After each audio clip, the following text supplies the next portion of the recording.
This video, I'll show you how to add BNB to Trust Wallet.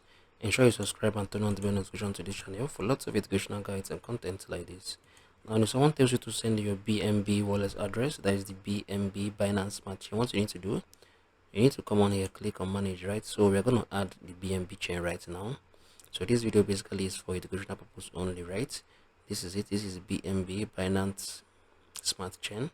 So I'll click on this. This is how you can add the BNB to your Trust Wallet. So this video, I'm just doing it to share my thoughts on how you can basically add the BNB Smart Chain to your Trust Wallet. And BNB is currently trading for $690 as of the time I'm recording this video. So I don't know, maybe there might be higher prices in some few time to come.